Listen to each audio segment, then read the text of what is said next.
It's time now to delve deeper into the gameplay of Shadows over Innistrad. Let's take a look at the mechanics you'll be using to ward off the madness, solve the mystery, and avoid being killed by a flight of insane angels. Good luck with that. So double-faced cards make their return in Shadows over Innistrad. Now, these are cards with 2 faces and no back.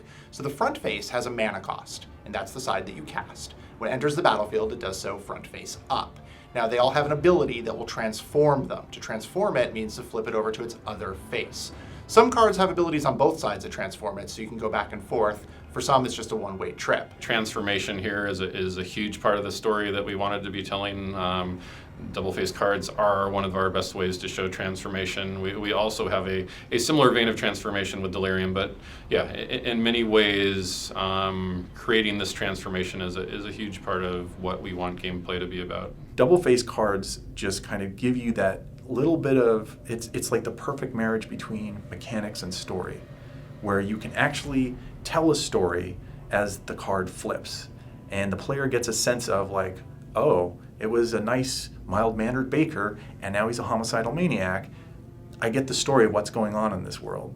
So every time we get something like that happens, it's this sort of beautiful miracle, and it's why I love making Magic. So the first time we made Innistrad, the double-faced cards were this really contentious thing. Like, a lot of my energy was trying to convince people, like, no. The audience will like them, I swear, these will be really cool. And so a lot of what we were doing the first time around was just trying to make sure we hit all the tropes. You know, it's Dr. Jekyll that turns into Mr. Hyde, it's the scientist that turns into the Fly, you know, it's the little girl that turns into the Exorcist. You know, we were trying to hit all the tropes. And so a lot of what double-faced cards was really saying, no, these are so cool, they're worth, you know, yeah, they're weird, but they're worth it. One of my favorite double-faced cards in Shadows over Innistrad is the continuation of the character from the original Innistrad, which was Delver of Secrets, which on the other side became Insectile Aberration. And now we see Aberrant Researcher becomes Perfected Form.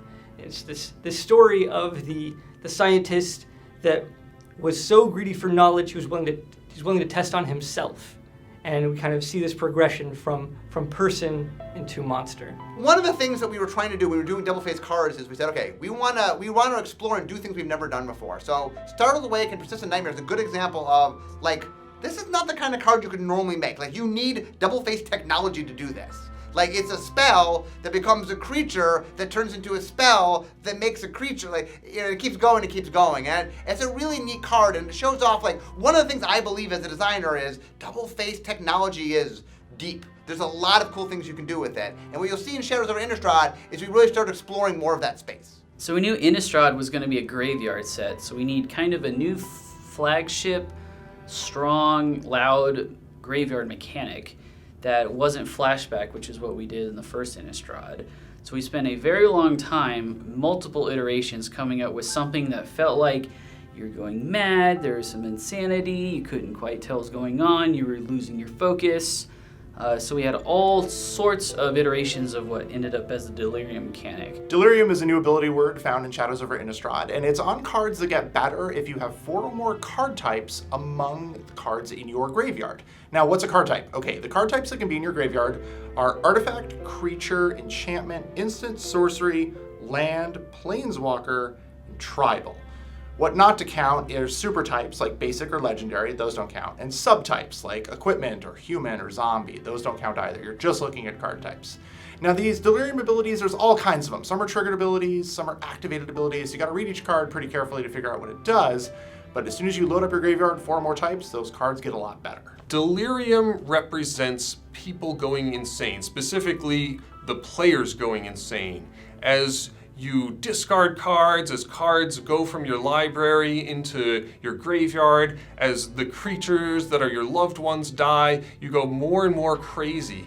And in Innistrad, insanity brings with it great power. And so the Delirium mechanic represents losing all of these things and losing your marbles. Delirium came up during the design team meetings because we were trying to find a way to make Threshold a little less deterministic. Threshold, it's, you know exactly how much time or how many cards you have to do to get from kind of 0 to 7. Delirium has this interesting thing where you don't know how many cards it can be, and you can really shape your deck without playing a lot of enablers to make it work. In order to make Delirium work, we needed to provide players with a lot of card types that they wouldn't otherwise put in limited decks. So we took effects that would normally be on instants and sorceries or on creatures and put them on enchantments. The Vessel Cycle is a great way to add card types to your deck without watering down a deck that you would want to play in limited. So like Vessel of Ephemera lets you make spirits, which is something that the Spirit deck wants to do. It's on a common, and it is an enchantment, so it feels magical, but it also contributes to Delirium, and that's why those cards exist. In exploratory design, we had the task of, okay, the set is all about madness. What can we do? So one of the things we did is we said, well, let's go look at old mechanics and like, is there any mechanic that really captures the sense of madness? And we said, you know, there is one. Madness! Madness is a returning ability in Shadows over Innistrad. It came back because, I don't know, we're mad. So Madness on cards, what happens is, if you discard a card with Madness, you discard it, instead of going to your graveyard like normal, it goes to exile. Once that happens, an ability triggers. Once that ability resolves, you can cast the spell with Madness that you discarded to exile for its Madness cost instead of its mana cost. Now, you can't just discard a card because you feel like it. Something has to tell you to. There are lots of things in this set that will invite you to discard cards. Maybe your opponent casts a spell that makes you discard a card. The turn could end and you have 8 cards in your hand and you need to discard. It all works. You can cast these when you discard them. It's totally mad. The most obvious thing is, oh, my opponent made me discard a card, I'm going to get them, which is fine. But the real fun comes in when you have your own cards that where you're discarding cards as part of a cost. And then all of a sudden, you're getting something for free almost. It's like, here's a free card, and usually it's cheaper than it normally would be. It just feels like you're cheating. I love feeling like I'm cheating when I'm playing Magic. I don't actually cheat, but I like to feel like I'm cheating. Malevolent Whispers is a prime example of one of the cards that excites me with what we can do with Madness, especially from a limited perspective, where it's important to note that Madness lets you do things at timing where you wouldn't otherwise expect to be able to do it. So this card is a sorcery, and it's like Active Treason, which we have in many sets and has a very specific role. But if you have a way to discard this card when it's your opponent's turn, for example, like after they've attacked you, then you can end up using this more like Ray of Command, if you'll think back to cards long ago, where it actually allows you to take their creature, untap it, and block block one of their creatures with their own creature mid-combat, and it just gives a new functionality to a lot of these cards where you wouldn't expect to be able to play a creature mid-combat or a sorcery mid-combat, and it creates new dynamics. Skulk is a new ability in Shadows over Innistrad on creatures that can't be blocked by any creature with greater power. Now, this is only checked once, as blockers are declared. Once a creature with Skulk is legally blocked by a creature with the same power or less, anything can happen. Giant growth can happen, whatever. The block is still legal. We wanted to have a way for small creatures to remain relevant later in the game. A lot of the time in a limited or even constructed game, if a small creature, it's useful in the early game, and then it becomes outclassed and just kind of sits there doing nothing. Skulk is a great way for small creatures to remain relevant both on attack and on defense in the later stages of the game. So Skulk is an example of an ongoing design problem where you need to have these evasive mechanics so creatures can sometimes attack, sometimes block, and games can come to completion. Original Innistrad had Invisible Stalker, which is a loud example of card that you can't interact with at all. So we're trying to look for things that are kind of in between unblockable, maybe in between hexproof, things that you might be able to stop or might not. So there's some back and forth to the game. So we spent a lot of time in design figuring out how to capture the madness of the set. But also there was a mystery. The story is a mystery. So we wanted to make sure that we could capture the sense of a mystery. Meanwhile, we also needed a card flow mechanic. So we're like, okay, we need mystery, we need a card flow mechanic. And so we started by actually picking a word, which was investigate. We really liked the word investigate. And said, okay, investigate seems like you're probably gonna get cards. Cards are knowledge, you're seeking knowledge. And so we went down the path to try to figure out how to do that. Shadows over Innistrad, of course, is all about mystery, so we've got a new keyword action called investigate. Now, when a card tells you to investigate, you put a clue token onto the battlefield. A clue token is an artifact.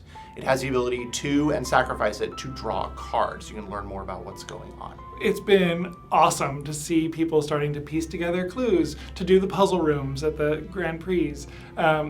to figure stuff out, and everything you figure out just raises more questions, and yes, this is exactly what we wanted you to do.